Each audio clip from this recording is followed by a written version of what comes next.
Hello everyone, welcome back to Luis Discusses Everything. In today's video, we're going to discuss the 2024 Senate election map prediction for the US elections. In this case, I'm going to show you a mostly filled map where we have Republicans starting off at 50 Senate seats in their favor, and with Democrats with 45, with 5 declared as toss-up. Actually, there's a mistake there because Hawaii is not a toss-up, it's blue. So only 4 as toss-ups in this senatorial map.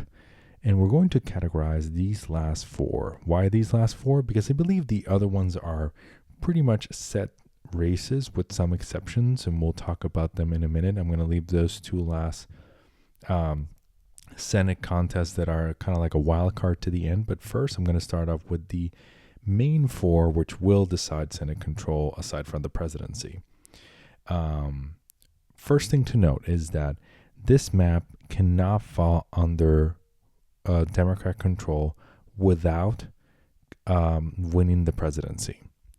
That is evident. The Republicans have other paths to win the Senate without control of the presidency, but Democrats do not have a path without control of the presidency. That being said, and I'll explain the wildcards later, let's get to each individual race that is going to decide Senate control. And let's start with the state of Ohio. So the state of Ohio has Moreno and Brown in a pretty competitive contest. As you know, like Ohio has had a pretty stark rightward shift ever since the 2008 Obama win there. I think he won both in 2008 and 2012. Since 2012, Ohio has shifted to the right very steadily, with Trump winning the state both in 2020 and 2016. In this case, however, there seems to be quite a bit of ticket splitting because you have Brown winning by 5, and on the average, he's been winning by a considerable amount in all the polls. And it's because he's a beloved incumbent. And that is just, it's far to erase that. But he's also running in a time when Trump is running. So there is expected to be a much bigger set of rural voters entering there and making things more competitive. So I think Ohio goes to the Democrats, but because of the fact that it's in a very competitive situation or competitive presidential election, I believe it goes by a tilt margin to Sheriff Brown. I think Moreno is just not popular enough, and Brown has had such a history. If it weren't the incumbent Brown running for Senate, I would say, okay, this would be ruby red, just like West Virginia after Joe Manchin dropped out. But because he is, I have it as a tilt margin towards the Democrats. Let's move on to the next state, which is, in this case, I'm going to go to the state of, in this case, I'm going to go to Nevada just to shake things up. In the state of Nevada, you see something similar to what you see with Brown in Ohio. Jackie Rosen is winning by a considerable margin now, by 9 points as of the most recent poll, but in all other polls has been pretty high up there in the vote margin. She is running against a pretty weak candidate by comparison. Catherine Cortez Master in 2022 ran with against a more significant opponent there, and then things were a lot closer. But I think in the case of Nevada, I think it's not a tilt margin, but rather kind of like a light blue categorization there. Let's jump to the state of, and I think I'm going to jump to the state of Arizona and leave Montana for last. In the state of Arizona, we have Ruben Gallego running against Carrie Lake, which ran for the governorship back in 2022 and lost by a very narrow margin. So it made sense that she wanted to run again, even though losing candidates tend to not fare well the next time around. Trump can tell you a little bit about that. Although Trump has a better shot of winning the presidency than Lake has of winning this Senate seat. with Ruben Gallego up by 5, similar to Sherrod Brown. So I give the state to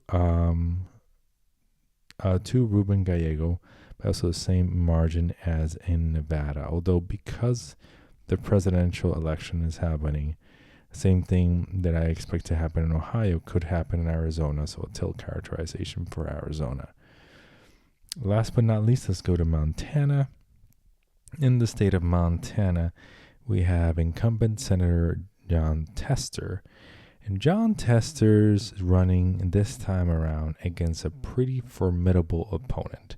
Formidable opponent that has him going back and forth. He's only led in one single pollster, which doesn't spell good for Jon Tester.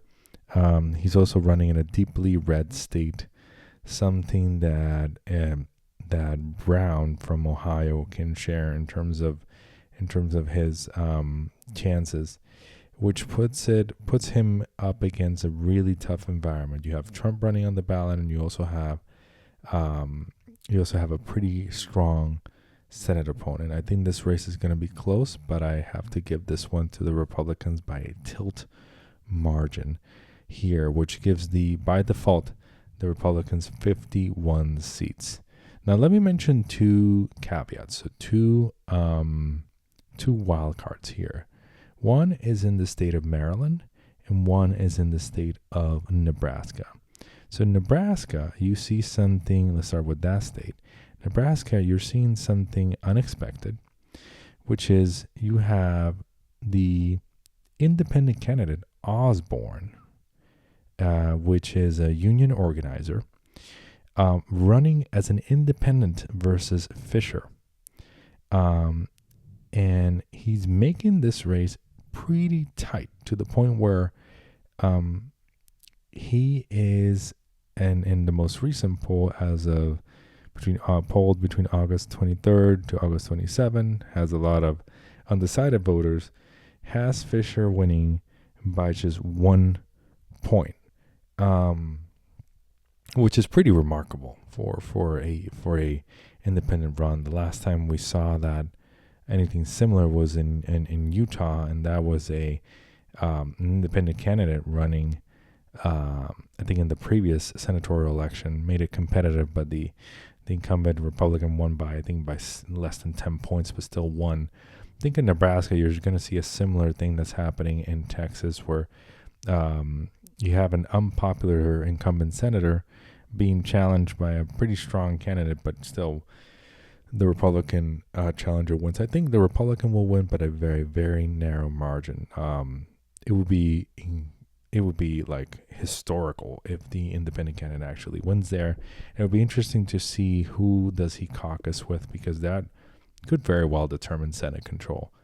The other wild card is Maryland, and I'll tell you why. Maryland, you have pretty standard Republican and Democrat running against each other, but the difference is that you have a very popular former governor of the state running.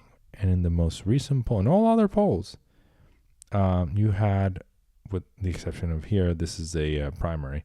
In all other polls, you have Alsobrooks winning against Hogan up until the most recent one. A poll done by AARP has Hogan and Alsobrooks tied, and that's in the deeply blue state. I think similarly to what's happening in Nebraska, I believe this race will be decided by a narrower margin than expected, but still go to the Democrats. If the Republican wins here, forget it. Democrats lose all hope of gaining the Senate. Doesn't matter if they win the presidency. In this scenario, even if they win the presidency, Republicans still win the senatorial race. So this is my prediction for the 2024 Senate election prediction. Republicans regaining control of the Senate with 51 seats to 49 seats for the Democrats, regardless of who wins the White House. Thank you so much for watching. Please leave a like, subscribe to the channel, and share this video with your friends.